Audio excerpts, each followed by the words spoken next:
नमस्कार, सी24 तास मध्ये आपलं स्वागत। एक नजर टाकूयात आजच्या ठळक घडामोडींवर। सोलापूर महापालिकेच्या आरोग्य विभागातील आत्महत्या केलेल्या कर्मचाऱ्याने लिहून ठेवलेल्या चिठ्ठीमुळे प्रकरणाला लागलं वेगळं वळण। लोप पावत चाललेली तमाशा ही लोककला, फळ चालवणं जिकरीचं बनलंय, फळ चालकांनी मांडली व्यथा। पुण्यामध्ये आयटी क्षेत्रामध्ये काम करणाऱ्या तरुणांची छेड काढणारा तरुण पोलिसांच्या ताब्यात। आणि उरळी देवाची आणि फुरसुंगी कचरा डेपो प्रश्नासंदर्भात खासदार सुप्रिया सुळेंची मुख्यमंत्री देवेंद्र फडणवीसांवर टीका।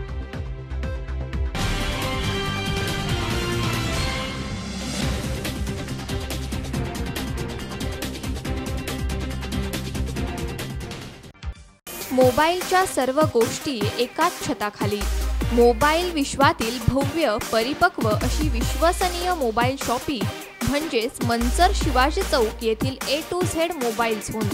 A to Z मोबाईल झोनमध्ये सर्व नामांकित कंपनीचे मोबाईल म्हणजेच iPhone, Samsung, Oppo, Vivo, Motorola, Gionee, LG, Micromax, MI, Lenovo, लावा, इंटेक्स आणि इतर कंपन्यांचे सर्व मोबाईल्स लाईव्ह डेमो मोबाईलसह उपलब्ध आहेत। प्रत्येक स्मार्टफोनवर आमची खास offer, selfie stick, back cover, clip cover, glass card, OTG तसेच सर्व फोन फ्री अपडेट आणि अजून काही गिफ्ट्स। नामांकित कंपनींचे मोबाईल म्हणजेच तसेच सर्व मोबाईल कंपनीचे recharge, SIM card activation, cover, charger, power bank, headphone, speaker, Bluetooth इत्यादी सर्व ॲक्सेसरीज असंख्य व्हरायटीत उपलब्ध आहेत। आणि आमच्या प्रिय ग्राहकांच्या सोयीसाठी सर्व कंपनीचे मोबाईल सॉफ्टवेअर आणि दुरुस्तीसाठी मोबाईल रिपेअरिंग आणि मोबाईल केअर सेंटरचे स्वतंत्र युनिटची सोयही केलेली आहे। तर मग मोबाईल घ्यायला एकदा अवश्य भेट द्या। A to Z mobile zone, Shivaji Chowk, Manchar. संपर्क 021 33 22 33 28।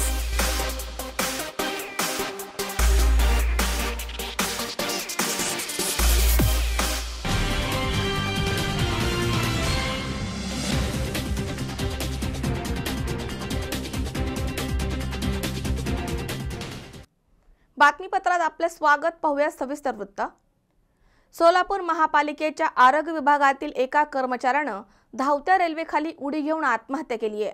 मात्र आत्महत्येपूर्वी त्यानं उपायुक्त हराळे, सफाई अधीक्षक आराध्ये, सेवानिवृत्त सावंत यांच्या जाचाला कंटाळून आपण आत्महत्या करतोय अशी चिठ्ठी लिहून ठेवली। त्यामुळे या प्रकरणाला वेगळंच वळण लागलंय। दरम्यान मैताच्या पत्नीनं पोलीस स्टेशनमध्ये तक्रार दाखल केली आहे। सोलापूर महापालिकेच्या आरोग्य विभागातील एका कर्मचाऱ्यानं धावत्या रेल्वेखाली उडी घेऊन आत्महत्या केल्यामुळे सोलापूरच्या महापालिकेमध्ये तसेच शहरामध्ये खळबळ उडाली आहे। संजय ज्ञानोबा भटकर असे या आरोग्य विभागातील फार्मासिस्टचं नाव आहे। आत्महत्येपूर्वी संजय भटकर यांनी चिठ्ठी लिहून ठेवल्यामुळे या प्रकरणाला वेगळंच वळण लागलंय। या चिठ्ठीमध्ये त्यानं उपायुक्त अभिजित हराळे, सफाई अधीक्षक आराध्ये, सेवानिवृत्त राजू सावंत यांच्या जाचाला कंटाळून आत्महत्या केल्याचं लिहून ठेवलंय। त्यामुळे मयत संजयच्या पत्नी उषा यांनी पोलिसांमध्ये गुन्हा दाखल केलाय। 2 महिन्यापासून खूप मानसिक टेन्शनमध्ये होते ते। आम्ही विचारायचो काय झालं काय नाही, थोडंसं टेंडरचं टेन्शन आहे, ते कचऱ्याचं काहीतरी टेंडरचं टेन्शन आहे म्हणत होते। त्यानंतर आजारी पण होते त्या काळात। ह्याच्या आधी त्यांनी 2 तारखेला असंच सकाळी ज्यांनी गेल्या ऑफिसमध्ये जाऊन झोपेच्या गोळ्या खाल्ल्या, ज्या आजारी आहेत म्हणून त्यांना डॉक्टरने दिलेल्या होत्या, त्यावेळी ॲडमिट केले, MLC केली, कामाचं ताण सांगितलं होतं। त्यावेळी आम्ही शक्यतो नावं नाही घेतली, पण यावेळी त्यानंतर मी जेव्हा रजेचा घेऊन गेले साहेबांकडे की ते आजारी आहेत, नाही चार्ज दिल्याशिवाय मी त्यांच्या रजेचा सही करणार नाही, मी रजेवर सोडणार नाही। मी सर त्यांनी गोळ्या खाल्ल्यात, त्यांच्या नाही लक्षात येत आहे, काही झोप येतच आहेत ते, तरी पण नाही आताच्या आता चार्ज द्या। त्यांनी शेवटी सही केलीच नाही रजेवर। मानसिक खूप टेन्शन दिलं। त्यांना विचारलं तुम्ही असं का बरं केलं? ते म्हणजे टेंडरच्या ह्याच्यामध्ये काहीतरी चेंजेस करायचे, त्यासाठी माझ्यावर दबाव आणला जात आहे सर। त्यांनी मी कधी कसं ऑफिसचं टेन्शन एवढं सांगत होते आणि या महिन्याच्या काळातच त्यांनी एवढं टेन्शन घेतल्याने सगळं करून बसले। 2 तारखेला तर ॲडमिट झाले होते। त्यानंतर म्हणजे हवा बदलासाठी आमच्या नंदेच्या घरी पाठवलं मी। तेव्हा आधी फोन केला होता तुम्ही चार्ज घेता का, मी त्यांना घेऊन येते। तेव्हा त्यांनी टाळाटाळ केली, आराध्य म्हणून त्यांनी खूप टाळाटाळ केली, आज नाही उद्या या, उद्या नाही परवा या। आणि ज्या दिवशी गावाला गेला दुसऱ्या दिवशी फोन केला, तो गावाला कसं काय गेला, मला चार्ज न देता गेला, मला ही फाईल सापडत नाही ती फाईल सापडत नाही, आरडाओरडा केला माझ्या. आता घेऊ त्यांनी लिहिलेले आहेत सर त्यांची, आता मी कसं घेऊ शकत, त्यांची नाव काय आहेत त्यात लिहिलेली आहेत तशी.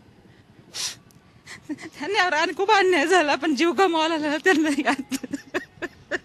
पोलिसांनी योग्य तपास करावा, त्याचबरोबर पालिका आयुक्तांनी तातडीने या अधिकाऱ्यांवर कारवाई करावी, अन्यथा कामगार संघटना काम बंद आंदोलनाचे हत्यार उपसेल असा इशारा कामगार संघटनेने दिलाय. सोलापूर महानगरपालिकेमधील फार्मासिस्ट पदावर काम करणारा संजय ज्ञानोबा वटकर या कर्मचाऱ्याला दवाखान्यात काम करायच्या ऐवजी त्याला जबरदस्तीनं कचरा व्यवस्थापनाच्या कामामध्ये लावलं आणि कचरा व्यवस्थापनाचं काम खाजगीकरण करण्याच्या बाबतीमध्ये जे करार मदार झाले, त्या करार मदारामध्ये जो फेरफार करायचा होता त्याला तो नकार देत होता आणि कसल्याही परिस्थितीत फेरफार करा अशा पद्धतीचं त्याच्यावरती दबाव आणण्याचं काम सहाय्यक आयुक्त अभिजित हराळे, त्याचबरोबर आमचे CSI आराधे आणि सेवानिवृत्त झालेल्या कर्मचाऱ्याला फार कामाचा अनुभव आहे म्हणून घेतलेले राजू सावंत या तिघांनी त्यांच्यावरती फार मोठा दबाव आणला.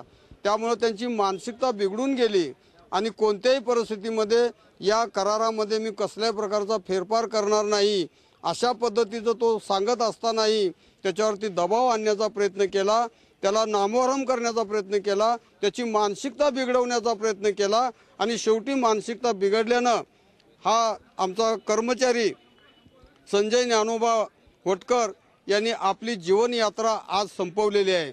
तो रेल्वेखाली जाऊन आपली जीवनयात्रा संपवली. त्या अगोदर त्यांनी 3 दिवस घराकडे पत्ता नाही त्याचा घरामध्ये. त्यांनी लिहून ठेवलेल्या सुसाईड नोटमध्ये या तिघांची नावं आहेत, हराळे, आराधे आणि सावंत.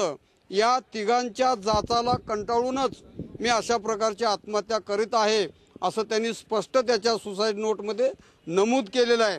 शिवाय फिर्याद देताना त्यांचे मिसेस उषा वटकर यांनी सुद्धा फिर्यादीमध्ये म्हटलेलं आहे, माझ्या पतीला या तिघांनी फार मोठा त्रास दिलेला आहे, कोणत्याही परिस्थितीमध्ये त्याच्यामध्ये फेरफार करण्याच्या संबंधानं माझ्या नवऱ्याला त्यांनी फार मोठा त्रास दिलेला आहे आणि म्हणूनच माझ्या नवऱ्याने या त्रासाला कंटाळून आत्महत्या केलेली आहे. माझं आज कुटुंब उघड्यावर पडलेलं आहे, याला जबाबदार कोण? तेव्हा या तिघांच्यावरतीही सुसाईड नोटप्रमाणे या तिघांच्यावरतीही कडक कारवाई झाली पाहिजे आणि पोलिसांनी त्यांना पहिल्यांदा अटक केली पाहिजे. जर त्यांना उद्यापर्यंत अटक नाही झाली तर सोलापूर महानगरपालिकेतील सगळे कर्मचारी उद्या मोठं आंदोलन करतील आणि त्यांना अटक होईपर्यंत आमचं आंदोलन चालू राहील. सोलापूर महापौर यांनी या प्रकरणाची लवकरच चौकशी करून दोषीला कडक कारवाईसाठी आग्रही राहणार असल्याचे सांगण्यात आले. आज जे काय घटना घडली हे खूप चिंताजनक आहे आणि जे कर्मचाऱ्याच्या आज अत्यंत गांभीर्याने तो सुसाईड केला, जे काही ज्यांनी आज त्यांचे लोकांनी जे म्हणणं मांडलं, ज्याच्याकडनं काही चिठ्ठी सापडलं, जे काही आहे, आम्ही सर्व आज अधिकारी आम्ही सगळे बसून ह्याच्यावर चर्चा करणार. जे योग्य आहे, जे आज त्या मिसेसनी जे आज महिला एक त्याच्या आधार तुटून गेलेला आहे, आज त्या महिलांनी जे आज त्यांनी सांगितलं जे काय घडलं आहे ते, तर हे खरोखरच एक निषेधार्थ आहे आणि असे ज्या घटना असे घडत असेल तर हे कुठं तर थांबलं पाहिजे. हॅरेसमेंट हा खूप अन्याय आहे. एक हॅरेसमेंटने होत असताना असं जर एक्सपायर होत असतील तर हे कुठं तर थांबलं पाहिजे आणि ह्या ठिकाणी जे आहे ह्याच्यावर कठोर कारवाई व्हायला पाहिजे. आम्ही त्या पद्धतीने जे आहे योग्य आहे त्या पद्धतीने कारवाई होईल. काय अधिकाऱ्याचं नाव समोर काय आपण ते जे काही अधिकाऱ्यांचे जे आहे त्यांचं नाव येतात ते आपण नक्कीच आम्ही चौकशी करूया. महापालिकेच्या वतीने मी महापौर म्हणून आदेश देणार. हे पोलीस कमिशनर हे जे काय आहे त्यांच्यासोबतीने जे काही होणार आहे, ज्यांचं नाव पुढं आलेलं आहे ती कारवाई होईल. जे योग्य आहे त्याच्याबरोबर कारवाई होणारच, नक्कीच होणार. इम्रान सय्यद, C24 तास, सोलापूर। माहिती अधिकार कार्यकर्ता योगेश लंघे यांनी माहिती अधिकारामध्ये सविंदना येथील केरोसिन लायसनधारक दुकानदार गणेश कोठारी यांच्या केरोसिन वाटपाची माहिती मागितली असता मोठा भ्रष्टाचार उघड झालाय। दरम्यान भ्रष्ट रॉकेल धारकाचे लायसन्स जिल्हाधिकाऱ्यांनी रद्द केलाय। माहिती अधिकार कार्यकर्ता योगेश लंघे यांनी माहिती अधिकारामध्ये सविंदने येथील केरोसिन लायसन्सधारक दुकानदार गणेश कोठारी यांच्या केरोसिन वाटपाची माहिती मागितली असता मोठा भ्रष्टाचार उघड झालाय। याबाबत माहिती अधिकार कार्यकर्ता लंघे आणि अन्न आणि पुरवठा मंत्री श्री गिरीश बापट साहेब यांच्या लेखी तक्रार आणि जिल्हाधिकारी यांच्याकडे लेखी तक्रार केली असता जिल्हाधिकारी यांनी याबाबत एक समिती नेमून चौकशी केली आहे। त्यामध्ये त्यांना मोठ्या प्रमाणात भ्रष्टाचार आढळलाय। विशेष म्हणजे रॉकेल कोणाला दिलंय, कोणत्या लाभार्थ्याला किती रॉकेल देण्यात आले याबाबत कोणतीच माहिती आणि पावती रॉकेल लायसन्स धारकाकडे नव्हती। त्यामुळे जिल्हा अधिकारी यांनी त्यांचे लायसन्स रद्द केले।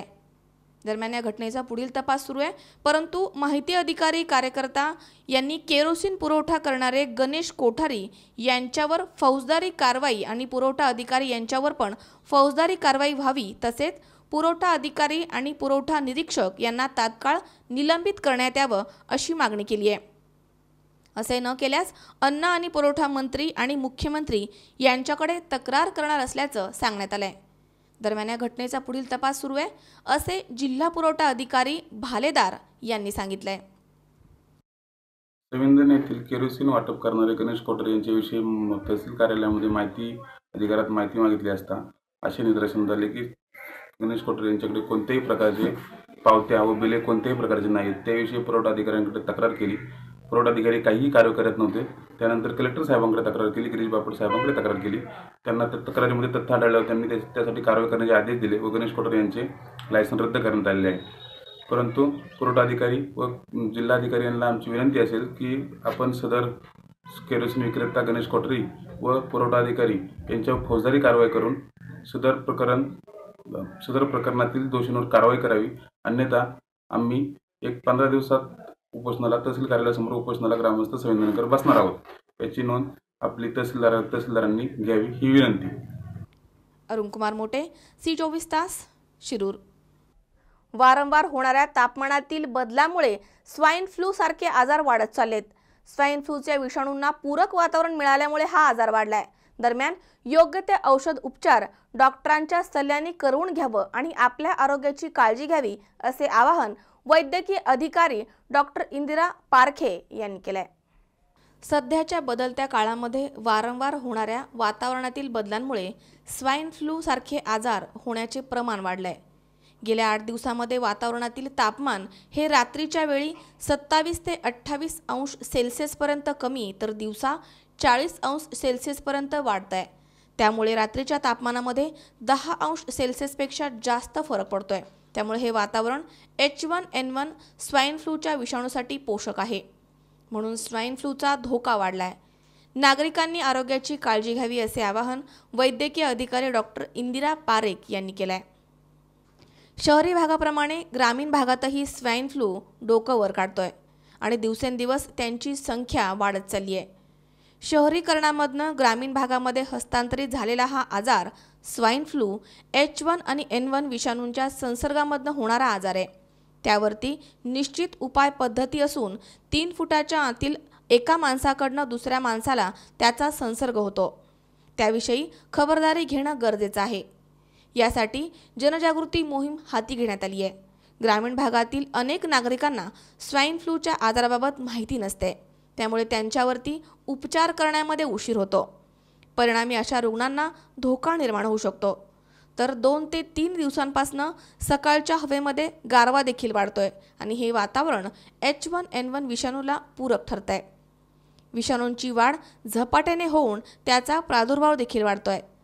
सर्दी, खोकला, डोकेदुखी, घसादुखी अशा तक्रारी असलेले रुग्ण वाढत चाललेत। परिणामी ही लक्षणे असल्यास रुग्ण डॉक्टरांकडे न जाता स्वतःच गोळ्या औषधे घेत आहेत।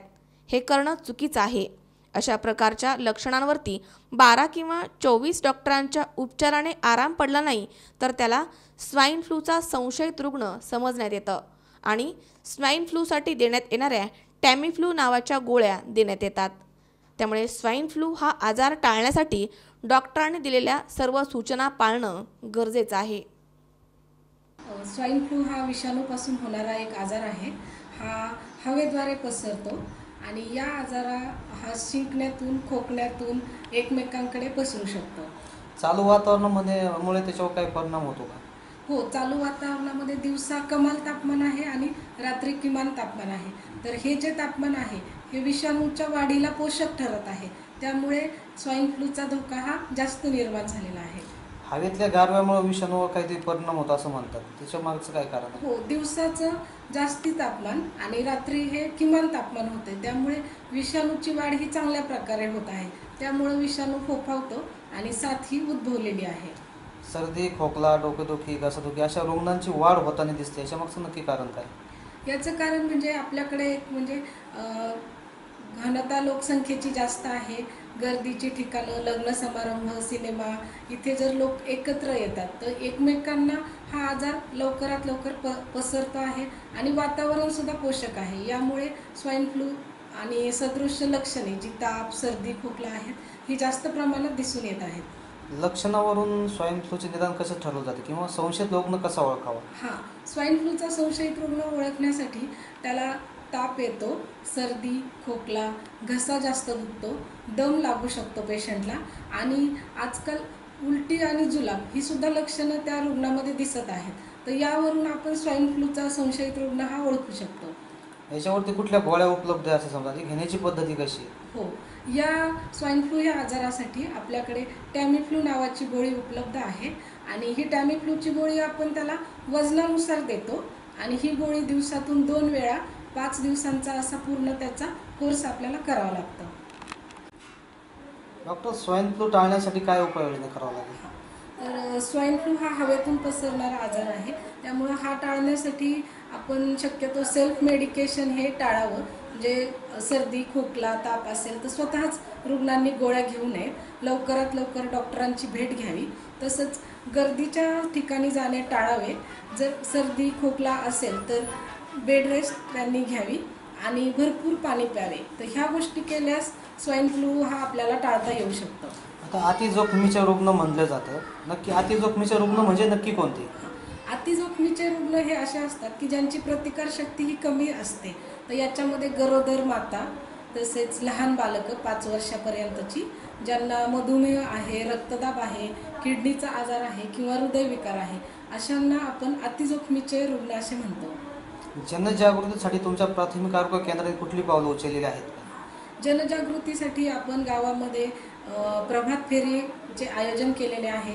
तसेच स्वाईन फ्लू संबंधी काय करावे, काय करू नये यासाठी हस्तपत्रिका आपण बनवलेल्या आहेत, ज्या आपण घरोघरी देत आहोत.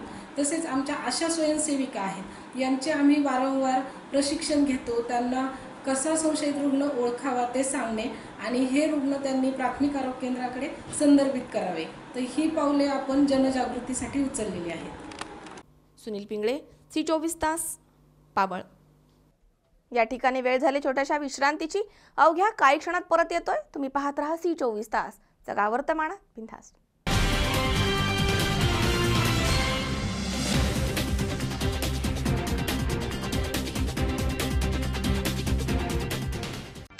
मोबाईलच्या सर्व गोष्टी एकाच छताखाली.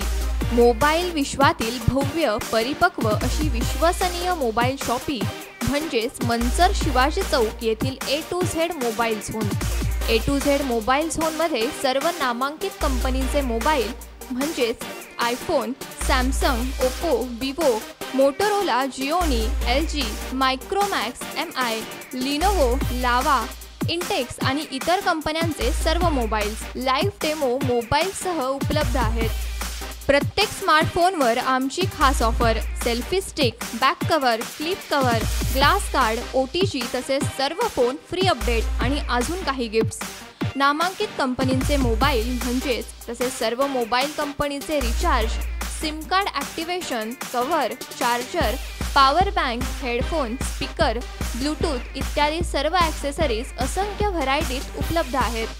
आणि आमच्या प्रिय ग्राहकांच्या सोयीसाठी सर्व कंपनीचे मोबाईल सॉफ्टवेअर आणि दुरुस्तीसाठी मोबाईल रिपेअरिंग आणि मोबाईल केअर सेंटरचे स्वतंत्र युनिटची सोयही केलेली आहे. तर मग मोबाईल घ्यायला एकदा अवश्य भेट द्या. A to Z mobile zone, Shivaji Chowk, Manchar. संपर्क 021 33 22 33 28.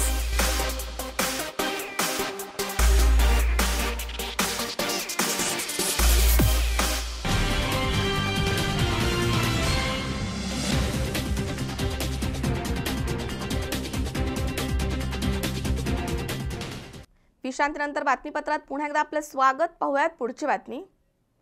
तमाशा ही महाराष्ट्राची पारंपरिक लोककला.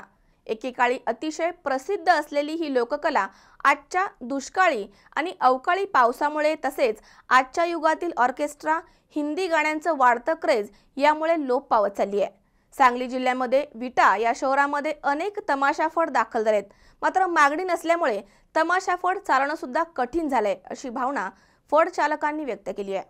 महाराष्ट्राची लोककला म्हणून तमाशा हा प्रसिद्ध आहे.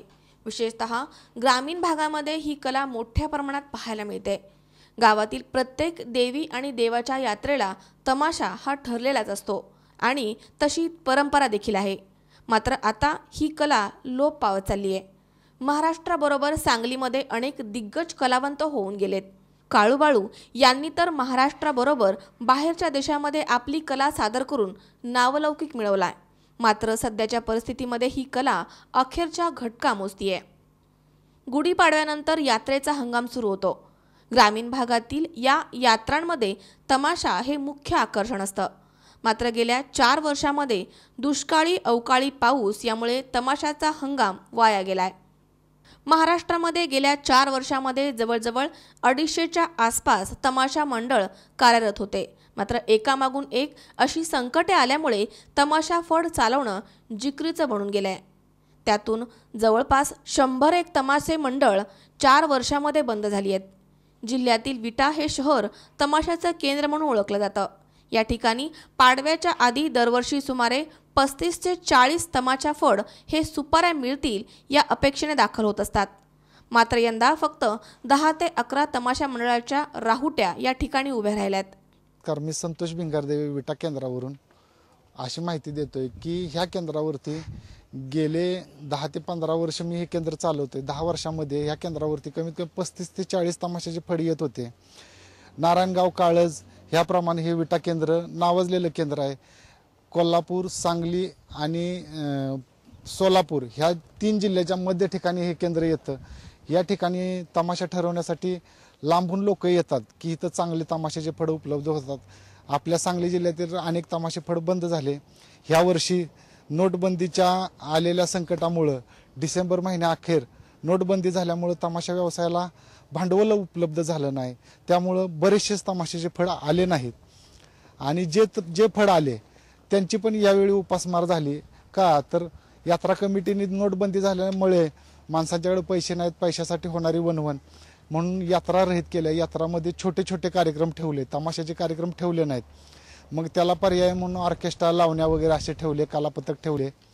तर ह्या भागात येणारे बारामती, फलटण, काळज ह्या भागातून आलेले तमाशे फड माघारी निराश होऊन 10-11 तारखेला निराश होऊन गेले. इकडे महिना कार्यक्रम करत होते, आता ते 8-10 दिवसाच्या कार्यक्रमावर घरी गेले.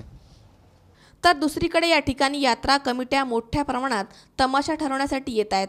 मात्र अत्यंत कमी दरानं तमाशाची मागणी केली जाते. त्यामुळे तमाशा चालकांना कमी दरानं तमाशा परवडत नाहीये. एकूणच परिस्थिती पाहता तमाशा फड चालवणं अवघड होत चाललंय असं फड चालकांचं मत आहे. सरकारनं मदत न केल्यास येत्या 4 ते 5 वर्षांमध्ये महाराष्ट्राची ही लोककला काळाआड जाईल अशी भीती व्यक्त करण्यात येते. ही कला जोपासण्यासाठी सरकारनं मदत द्यावी अशी मागणी तमाशा चालकांकडून करण्यात येते. सारेगताई लोकड तमाशा मंडळ पुरंदर तालुका माळशिरस जिल्हा सोलापूर या भागात आलेला तमाशा सांगली जिल्ह्यात आलेला आहे. बऱ्याच वर्षापासून कलाकारांचं उपासमारीची वेळ, ऑर्केस्ट्रा प्रत्येक फळावर आल्यापासून तमाशाकडे बघण्याचा लोकांचा दृष्टिकोन बदललाय. गावं फार सुंदर आहेत. गावाने आम्हाला भरपूर सुपारी दिला, फक्त सुपारीचं मानधन वाढत नाही. जोपर्यंत मानधन वाढत नाही तोपर्यंत कलाकाराची उपासमार थांबणार नाही. जोपर्यंत शासन आमच्याकडे बघत नाही तोपर्यंत कलाकार उपासमारीतच राहणार आहे. एकेकाळी तमाशा काळो बाळो दत्ता माडिकांचा तमाशा असं नावलौकिक तमाशा त्याला आम्हाला लोकांचं प्रोत्साहन मिळायचं. बघण्याचा दृष्टिकोन चांगला होता. पण आज या लोकांचा तमाशाकडे बघण्याचा दृष्टिकोन फार बदललेला आहे. त्याच्यामुळे कलाकाराकडे शासनाने चांगलं लक्ष द्यावं असं आम्हाला वाटतं. सारिका ताई हिवरे पुरंदवडेकर. आमचा 50 माणसांचा संच आहे. पहिले सुपाऱ्याला थोडंफार दर होते, पण आता कसं झाले तमाशा म्हणजे आता ही सगळा खेळ झाल्यासारखाच झालाय. लोक ऑर्केस्ट्राच्या प्रमाणेच आमच्या नजरेकडे बघतात, आमचं ह्याच्यात भागत नाही. पण आता कसं नाही कसं करून आम्हाला हे भागवावं लागतंय.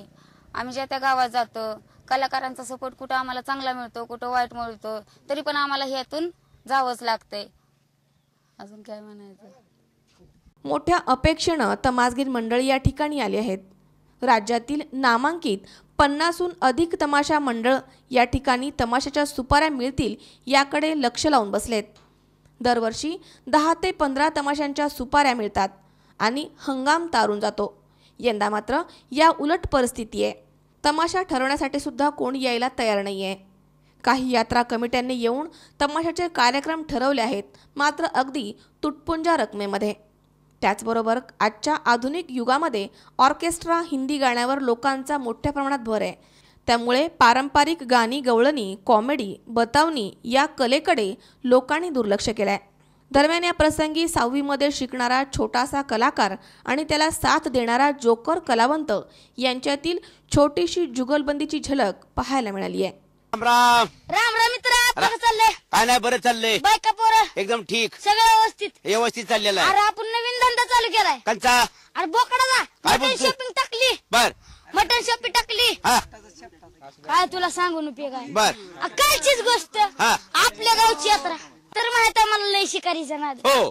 अरे सकाळी जंगलात गेलो, जंगलात वाघाचा शिपूट चोडून आणला. काय बोलतोय? हो, आला का माणसाला का मुंडकं तोडून आणते ती का शिपूट तोडून आणते ती? शिपूट तोडून आणला. हा हो, कसं काय? अरे शेपूट तोडून आणला. मुंडकं का म्हणून तोडून आणलं नाही? ते आधीच कोणीतरी नेलं होतं. आधीच कोणतरी नेलेलं होतं नालाय का? हा. या तमाशामध्ये एकेकाळी कलाकारांची रांग लागत होती, पण आताच्या घडीला तमाशामध्ये काम करण्यासाठी कलाकारच मिळत नाहीयेत आणि जे कलाकार आहेत त्यांची व्यथा खूपच वाईट बनली आहे. फक्त कला टिकवण्यासाठीच काही तमाशांचे फड आजही टिकून आहेत. गणेश चव्हाण, C24 तास, सांगली. चाकणमधील बालाजीनगर येथील राष्ट्रवादी काँग्रेस पार्टीचे वरिष्ठ उपाध्यक्ष श्री बाप्पासाहेब जोगदंड यांनी एक आगळावेगळा उपक्रम राबवलाय. धार्मिकतेला सामाजिक बांधिलकीची जोड देऊन त्यांनी अखंड हरिनाम सप्ताहाचं आयोजन केलं होतं आणि त्यातच त्यांनी रुग्णांच्या सेवेसाठी ॲम्ब्युलन्सचं लोकार्पण केलंय. या सोहळ्याचे उद्घाटन नुकतेच खेडचे माजी आमदार दिलीप शेठ मोहिते पाटील यांच्या हस्ते संपन्न झालंय. चाकणमधील बालाजीनगर मेदनकरवाडी येथील सामाजिक कार्यकर्ते आणि राष्ट्रवादी काँग्रेसचे वरिष्ठ उपाध्यक्ष श्री बाप्पासाहेब जोगदंड यांनी हरिनाम सप्ताह आयोजित केलाय. यावेळी अधिक माहिती देताना श्री जोगदंड म्हणाले की सामाजिक बांधिलकी जोपासत गरजूंना वेळेवरती रुग्णसेवा मिळावी म्हणून त्यांनी एक ॲम्ब्युलन्स लोकार्पण केली आहे. खेड तालुक्याचे माजी आमदार श्री दिलीप शेठ मोहिते पाटील यांनी त्यांच्या या कार्याचं कौतुक केलं आहे. बालाजीनगरमधील सर्व भाविक भक्तांच्या आग्रहास्तव या परिसरातील सामाजिक कार्यकर्ते, राष्ट्रवादी काँग्रेस पक्षाचे उपाध्यक्ष सन्माननीय बाप्पा जोगदंड, या भागातील सामाजिक कार्यकर्ते अरुणभाऊ कुसाळकर या दोघांच्या माध्यमातून या परिसरामध्ये गेल्या वर्षापासून अखंड हरिनाम सप्ताह सुरू केलेला आहे. या सप्ताहाचा आजचा 3रा दिवस आहे. महाराष्ट्रातले प्रसिद्ध कीर्तनकार, प्रबोधनकार निवृत्ती महाराज देशमुख यांचं सुश्राव्य अशा प्रकारचं कीर्तन आपल्या सर्वांना ऐकायला मिळणार आहे. त्याचबरोबर या कार्यक्रमामध्ये एक दुग्ध शर्करा योग ज्याला म्हणतात, या परिसरातील नागरिकांच्या सोयीसाठी जर कुणी आजारी पडला, हायवेच्या कडेला बालाजीनगर आहे, काही अपघात घडला, त्याला वेळेत दवाखान्यामध्ये पोहोचवण्याकरता ॲम्ब्युलन्स लोकार्पण सोहळा या ठिकाणी संपन्न झालेला आहे. उद्घाटन कार्यक्रमानंतर सामाजिक प्रबोधनकार कीर्तनकार निवृत्ती महाराज देशमुख इंदोरीकर यांचं कीर्तन संपन्न झालंय. या कार्यक्रमासाठी सामाजिक कार्यकर्ते अरुण कुसळकर, मेदनकर वाडीच्या सरपंच प्रियंकाताई मेदनकर, माजी सरपंच रामदास शेठ मेदनकर, माजी सरपंच दत्तात्रय भुजबळ, महेंद्र शेठ मेदनकर, अमित मेदनकर, राहुल शेठ नायकवाडी, राम शेठ गोरे आदी मान्यवर उपस्थित होते. या हरिनाम सप्ताहासाठी चाकण पंचक्रोशीतील भाविकांनी मोठ्या प्रमाणात हजेरी लावली होती. तसेच कार्यक्रमासाठी बालाजीनगर आणि आजूबाजूच्या परिसरातील लोकांनी देखील सढळ हातानं मदत केली आहे. सामाजिक आपुलकी संस्कृती जपण्यासाठी जोपासण्यासाठी हा कार्यक्रम आपण आयोजित करत आहोत. बालाजीनगर परिसरातील सर्व ग्रामस्थ, सर्व परिसरातील जनता याला प्रतिसाद देत आहे आणि तरुण पिढीवर चांगले संस्कार घडण्यासाठी हा उपक्रम आपण इथं राबवत आहोत. लहान मुलं, तरुण मुलं जी काय आता सध्या भरकटले जातात, तर ते त्यांना चांगलं मार्गदर्शन आणि चांगलं वळण लागण्यासाठी आणि सामाजिक बांधिलकी जोपासण्यासाठी जे काय महाराष्ट्रामध्ये आता हे होत चाललेलं आहे, याचा लोप पावत चाललेला आहे, तर हा जास्तीत जास्त प्रसार कसा होईल आणि जास्तीत जास्त तरुण पिढीवर याचा परिणाम कसे होतील, चांगले परिणाम, यासाठी आपण हा कार्यक्रम आयोजित केला आहे. आणि हे बापूसाहेब सोनवणे, C24 तास, चाकण. संपूर्ण पुणे शहराचा कचरा फुरसुंगी कचरा डेपोमध्ये टाकण्यात येतो आणि तिथे लागलेली आग ही आठवडाभर धुमसत राहते.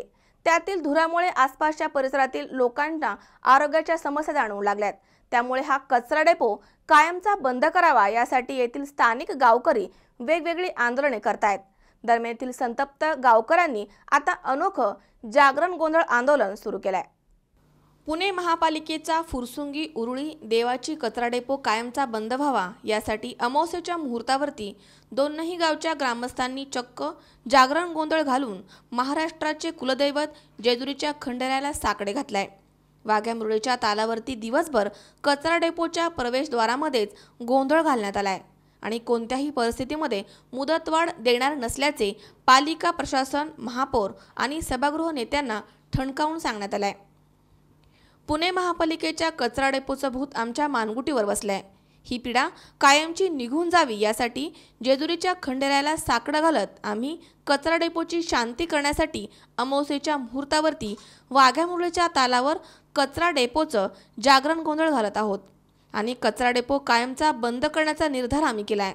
आता काहीही झालं तरी कोणतीच मुदतवाढ मिळणार नसल्याचे महापौर मुक्ता टिळक, सभागृह नेते श्रीनाथ भीमाले, प्रभारी आयुक्त राजेंद्र जगताप, घनकचरा व्यवस्थापन उपायुक्त सुरेश जगताप यांना सांगितलंय. त्यामुळे झालेली चर्चा ही निष्फळ ठरली आहे. त्यामुळे कचरा कोंडी फोडण्याचे महापौरांचे प्रयत्न अपुरे पडलेत असा संताप स्थानिक नागरिकांनी यावेळी व्यक्त केलाय. बुधवारी दुपारी 12 वाजता महापौर मुक्ता टिळक आणि पालिका पदाधिकारी आणि अधिकाऱ्यांनी आंदोलकांची भेट घेतली आहे. त्यावेळी पर्याय व्यवस्था करण्यासाठी काही कालावधीसाठी मुदतवाढ देण्याची विनंती ग्रामस्थांना करण्यात आली.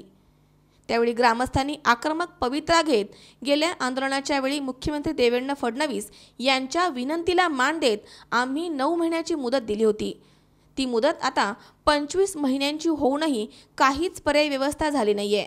त्यामुळे आता कचरा गाड्या काही केल्या सुरू करण्यास परवानगी दिली जाणार नाही. तुमचा कचरा तुम्हीच शहरामध्ये जिरवावा असे उरुळी देवाचीचे माजी सरपंच उल्हास शेवाळे यांनी सांगितलंय. कचरा डेपो संघर्ष समितीचे अध्यक्ष भगवान भाडळे आणि तात्यासाहेब भाडळे म्हणाले की पुणे महापालिकेनं पालिका हद्दीतील पालिकेच्या आरक्षित जागा ताब्यात घेऊन त्या ठिकाणी पर्याय व्यवस्था होईपर्यंत कचरा टाकावा. आमच्या फुरसुंगी आणि उरुळी येथेच कचरा टाकण्याचा अट्टहास का? तुम्हाला प्रक्रिया प्रकल्प उभे करण्यासाठी शहरातील मोकळे भूखंड, दगडखाणी आदी ठिकाणी पर्याय व्यवस्था करणं शक्य आहे. त्यामुळे शहरातील कचरा आमच्याच माथी मारण्याचा हट्ट का केला जातोय असा सवाल यावेळी स्थानिक लोकांनी उपस्थित केलाय.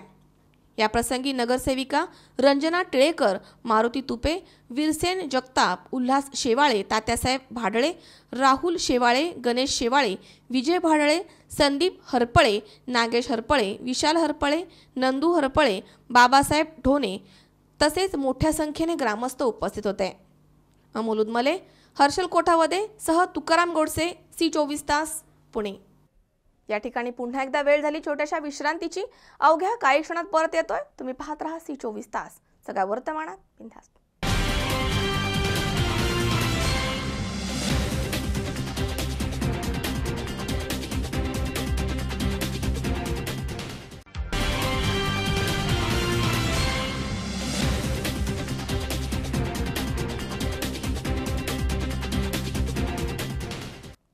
विश्रांतीनंतर बातमीपत्रात पुन्हा एकदा आपलं स्वागत. पाहूयात पुढची बातमी. पुण्यामध्ये पुन्हा एकदा IT क्षेत्रामध्ये काम करणाऱ्या तरुणींना छेडण्याचा प्रकार समोर आलाय. पुण्यामध्ये खराडी परिसरामध्ये असणाऱ्या वर्ल्ड ट्रेड सेंटरच्या टॉवर 1 मधील ट्रायंट या इंटरनॅशनल IT कंपनीमध्ये काम करणाऱ्या महिला कर्मचाऱ्यांच्या टॉयलेटमध्ये घुसून त्यांचे फोटो काढणाऱ्या एका तरुणाला पोलिसांनी ताब्यात घेतलाय. तो तरुण 2 वर्षांपासून पुण्यामध्ये सुरक्षा रक्षकाचं काम करत होता.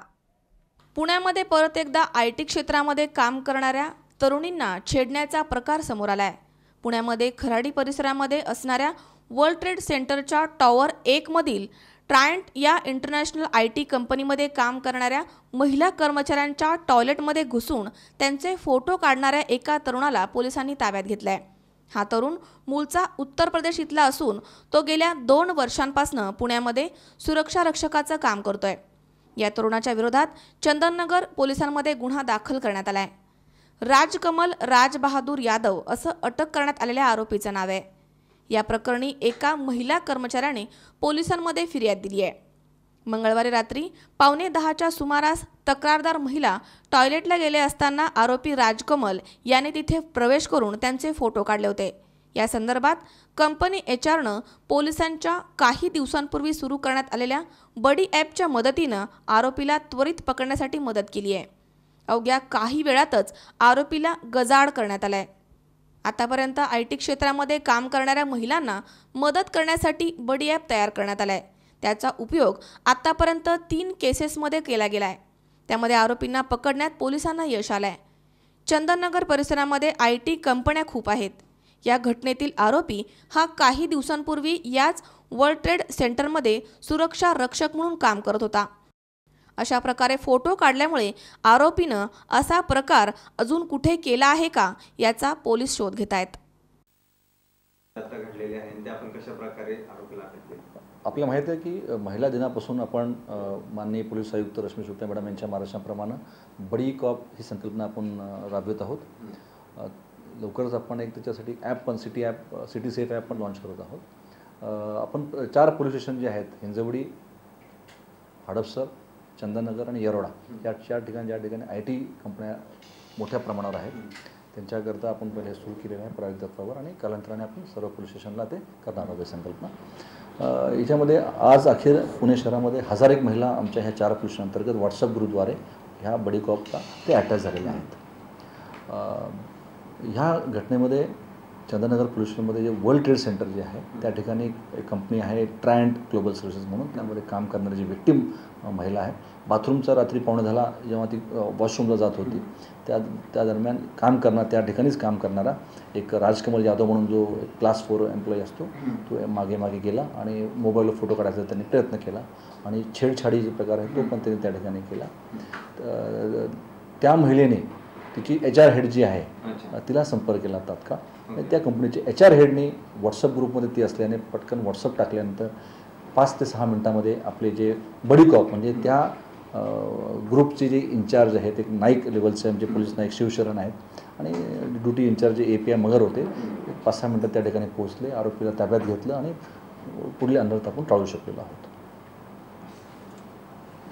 नाही बोलायचं बोला ना. अशा प्रकारची पुण्यामध्ये ह्या संकल्पनेद्वारे 3 विक्टीम महिलांना आपण मदत करू शकलो आहोत आणि इतरही शाळा कॉलेजेस आमच्याकडे अप्रोच करत आहेत आणि आपण याची जे काही अनुभव येतात त्याद्वारे आपण आणखीन याचा विस्तार करणार आहोत. सर, आरोपीचं बॅकग्राऊंड काय? त्याच्यावर आज अखेर तपासामध्ये कुठला गुन्हा दिसून येत नाही, पण आपण खात्री करत आहोत की ते रेकॉर्ड काय आपण चेक करत आहोत. अमोल उदमले सह हर्षल कोठावदे, C24 तास, पुणे. मंगळवेढा तालुक्यातील शिरनांदगी येथील आमदार फंडामध्ये झालेल्या सभा मंडपाच्या कामांचं बिल तयार करून वरिष्ठ कार्यालयाकडे पाठवून देण्यासाठी 3,000ची लाच स्वीकारताना जिल्हा परिषद कार्यालयामध्ये उपअभियंता रामचंद्र पांढरमिसे यांना सोलापूर विभागाच्या लाचलुचपत प्रतिबंधक विभागाकडून रंगेहात पकडण्यात आलाय. मंगळवेढा तालुक्यातील शिरानांदगी येथील आमदार फंडामधनं सभा मंडपाचं काम करण्यात आलं होतं. सदर कामाचं बिल तयार करून मंजुरीसाठी वरिष्ठ कार्यालयाकडे पाठवण्यासाठी जिल्हा परिषद उपअभियंता रामचंद्र पांढरमिसे यांनी अडवणूक करून 4,000 रुपयांची मागणी केली होती. तडजोडी अंती 3,000 रुपये देण्याचं ठरलं. त्याप्रमाणे 26 एप्रिल रोजी दुपारी 3च्या दरम्यान जिल्हा परिषद कार्यालयामध्ये तक्रारदाराकडनं 3,000 रुपये स्वीकारताना त्यांना लाचलुचपत प्रतिबंधक अधिकाऱ्यांनी रंगेहात पकडलाय. ही कारवाई लाचलुचपत प्रतिबंधक विभागाचे पोलीस अधीक्षक शिरीष देशपांडे यांच्या मार्गदर्शनाखाली पोलीस उपअधीक्षक अरुण देवकर यांनी केली आहे. शासकीय लोकसेवक यांनी पैशाची मागणी केल्यास थेट सोलापूर कार्यालयाशी संपर्क करावा असं आवाहन यावेळी करण्यात आलंय. दरम्यान उपविभागीय अधिकारी पांढरमिसे हे गेल्या 8 महिन्यांपूर्वीच रुजू झाले होते. त्यामुळे वर्ग 1च्या अधिकाऱ्यावर तालुक्यामध्ये प्रथमच कारवाई झाल्यामुळे शासकीय अधिकाऱ्यांचे चांगलेच धाबे दणाणलेत. या प्रकरणी मंगळवेढा पोलीस ठाण्यामध्ये गुन्हा दाखल झालाय. दरम्यान या प्रकरणाचा अधिक तपास पोलीस करतायत. आज रोजी उपविभागीय कार्यालय जिल्हा परिषद बांधकाम विभाग क्रमांक 2 येथील उपविभागीय अभियंता सब डिव्हिजनल इंजिनियर रामचंद्र पांढरमिसे यांना 3,000 रुपये लाचची रक्कम घेताना आपण पकडण्यात आलेलं आहे. त्यांनी लाच रक्कम ही सभामंडपाचे आमदार फंडातील सभामंडपाचे बांधकामाचे एकूण 4,99,000 रुपयाचे बिल मंजूर करण्यासाठी तक्रारदाराकडे 4,000 रुपये लाचेची मागणी केली होती. आम्ही खात्री ज्यावेळेस पडताळणी केली त्या पडताळणीमध्ये त्यांनी तडजोडी 3,000 रुपये लाच घ्यायचे मान्य केले. त्याप्रमाणे आम्ही तिथे सापळा लावला आणि त्यांना 3,000 रुपयाची लाच रक्कम घेताना रंगेहात पकडण्यात आलेले आहे. त्यांच्याविरुद्ध मंगळवेढा पोलीस ठाण्यात गुन्हा दाखल करण्याची प्रक्रिया चालू आहे. तुकाराम गोडसे, C24 तास, सोलापूर. शिरूरचे जागृत देवस्थान श्री क्षेत्र रामलिंग मंदिराच्या सोन्याच्या कळसाची गुरुवारी पहाटे चोरी झाली आहे. चोरीची माहिती मिळताच शिरूरचे पोलीस स्टेशनचे पोलीस निरीक्षकांनी घटनास्थळी धाव घेतली आहे. दरम्यान लवकरात लवकर या घटनेचा छडा लावण्याचं आश्वासन त्यांनी यावेळी ग्रामस्थांना दिलंय. शिरूर तालुक्यातील रामलिंग येथील श्री क्षेत्र रामलिंग देवाच्या सोन्याच्या कळसाची गुरुवारी पहाटे 2:56 चोरी झाली आहे. या देवस्थानला क वर्ग पर्यटन स्थळाचा दर्जा प्राप्त झालाय. दरम्यान रसिकभाऊ धारीवाल यांच्या माध्यमामधून या देवस्थानचा चांगला विकास झालाय. त्वरित या चोरीचा छडा लावण्याची मागणी सरपंच अरुण घावटे आणि ग्रामस्थांनी केली आहे. चोरीची माहिती कळताच शिरूर पोलीस स्टेशनचे पोलीस निरीक्षक दयानंद गावडे, उपनिरीक्षक वाघमोडे यांनी घटनास्थळी धाव घेत पंचनामा केलाय आणि लवकरात लवकर या घटनेचा तपास लावण्याचं आश्वासन ग्रामस्थांना दिलंय.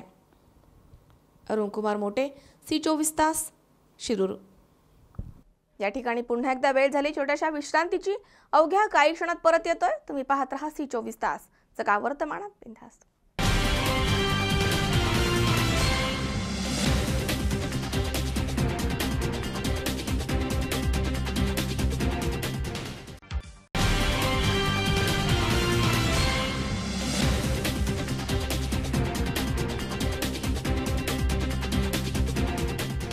विश्रांतीनंतर बातमीपत्रात पुन्हा एकदा आपलं स्वागत. पाहूयात पुढची बातमी.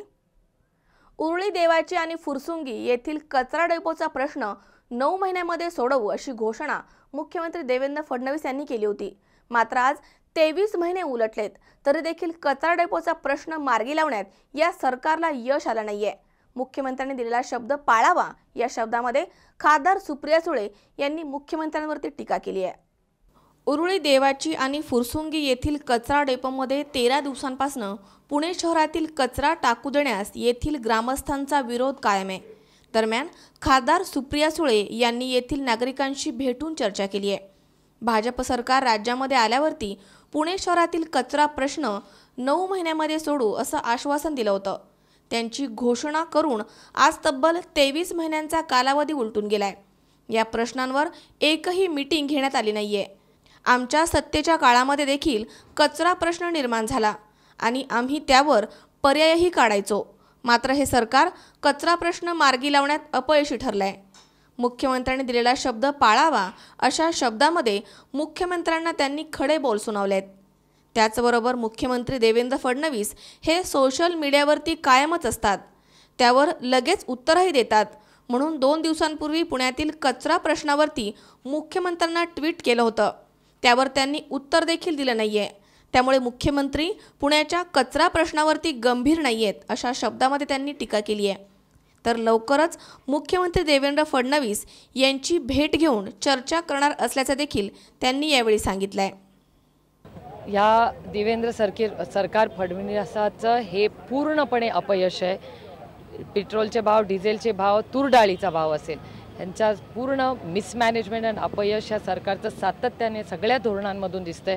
हे महाराष्ट्राचं दुर्दैव आहे की महाराष्ट्राचे माननीय मुख्यमंत्री दिल्लीला जातात, मंत्र्यांना भेटतात, फोटो काढतात, बाईट देतात आणि परत येतात, त्याच्यातून निष्पन्न काही झालेलं नाही आहे। केंद्र सरकार तूर डाळ विकत घ्यायला तयार नाही आहे। याच्यासाठीच राष्ट्रवादी काँग्रेस पक्ष आणि काँग्रेस पक्ष आज सर्वसामान्य शेतकऱ्याची फसवणूक या सरकारने केलेली आहे। त्याच्यासाठी रस्त्यावर उतरून जागी जागी आम्ही आंदोलनं करतोच आहे आणि त्याचबरोबर राज्यात सगळीकडे संघर्ष यात्रा केलेली आहे। कारण का लोकांवर, शेतकऱ्यांवर, गरीब कष्ट करणाऱ्या, काळ्या मातीशी इमान राखणाऱ्या शेतकऱ्यावर आज ही वेळ ह्या भारतीय जनता पक्षाच्या आणि माननीय देवेंद्र फडणवीसांच्या या सरकारने आणलेली आहे। हे महाराष्ट्राचं दुर्दैव आहे। बोलले ना मी आता संघर्ष हे रिकामे लोक आहेत, काम करायचं नाही म्हणून संघर्ष यात्रे, आणि त्यांच्या लक्षात आलंय की संघर्ष यात्रा ही भाजपसाठी अडचणीची होणार आहे। कारण का त्यांनी केलेले अन्याय याची पोलखोल आम्ही करतोय, त्याच्यामुळे संघर्ष यात्रेचं पोटात दुखतंय त्या भाजपच्या आणि माननीय देवेंद्र फडणवीसांचं सरकार कसं अपयशी आहे हे सातत्याने रोज मांडलं जात आहे। म्हणून आमच्या या यात्रेवर ते काहीतरी टीका करतायत, पण त्याची मला चांगलं काम जे माणूस करतं त्यांनी टीकेला कधीच घाबरायचं नसतं। त्याच्यामुळे संघर्ष यात्रा पूर्ण ताकदीने चालत राहील आणि मला माननीय देवेंद्र फडणवीसजी, माननीय मुख्यमंत्र्यांना एकच नम्रपणे एक महाराष्ट्राची नागरिक म्हणून प्रश्न विचारायचा आहे की ते जेव्हा विरोधी पक्ष नेते होते तेव्हा आत्महत्या जेव्हा व्हायच्या तेव्हा शेतकऱ्यांच्या आत्महत्याबद्दल ते म्हणायचे की आज जे सरकार आहे त्यांच्यावर 302 कलम हा लावला गेला पाहिजे।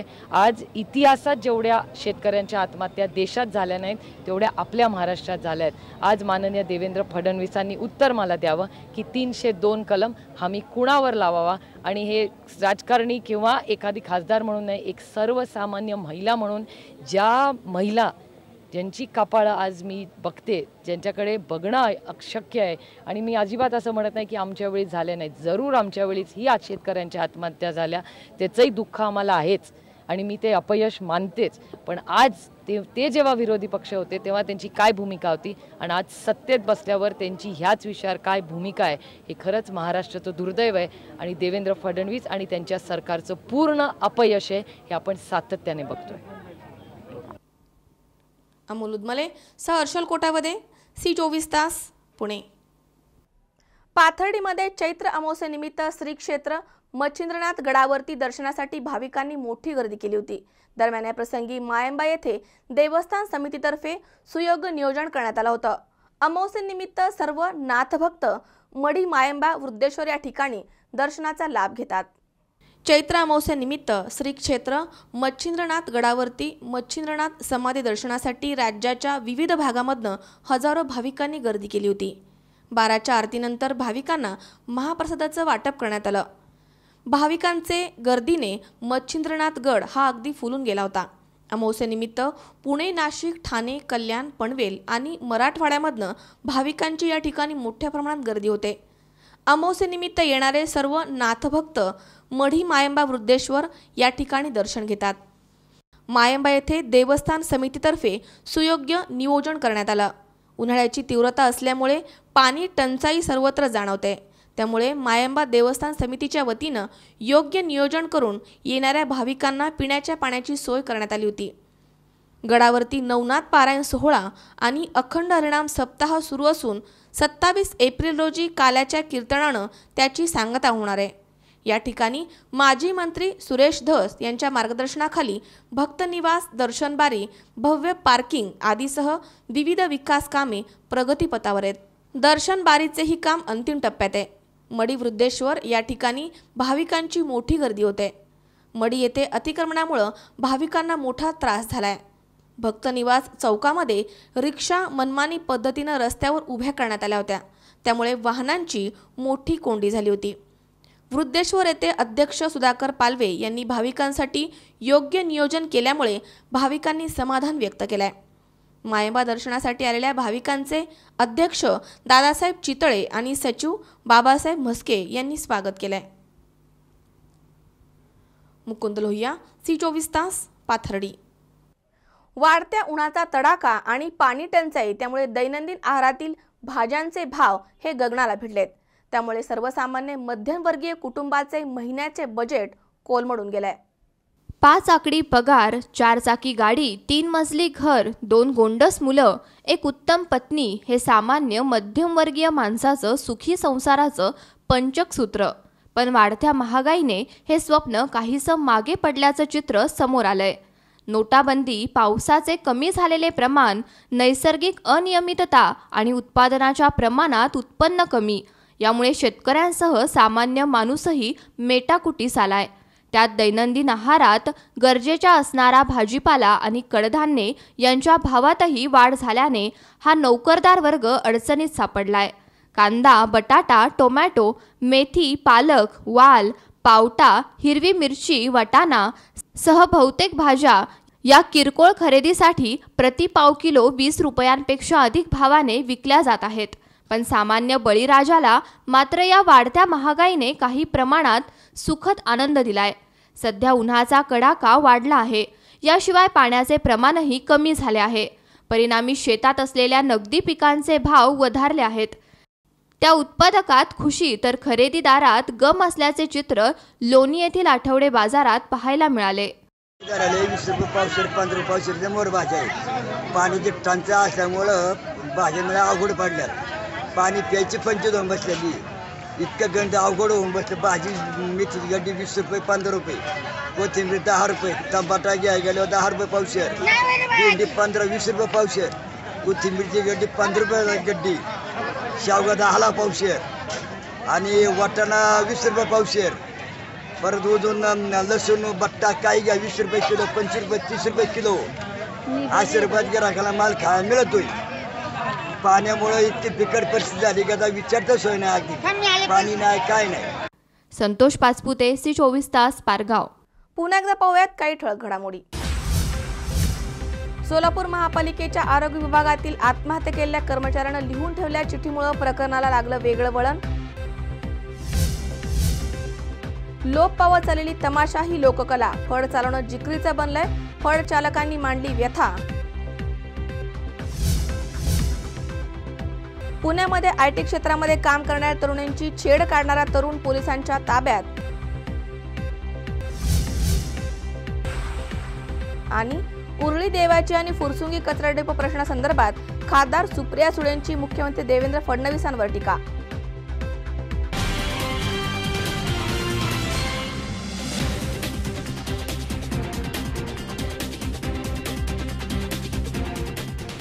याचबरोबर बातमीपत्रात आज वेळ झाली इथेच थांबण्याची। ताज्या अपडेटसाठी बघत रहा C24 तास, सकाळ वर्तमानात बिनधास्त।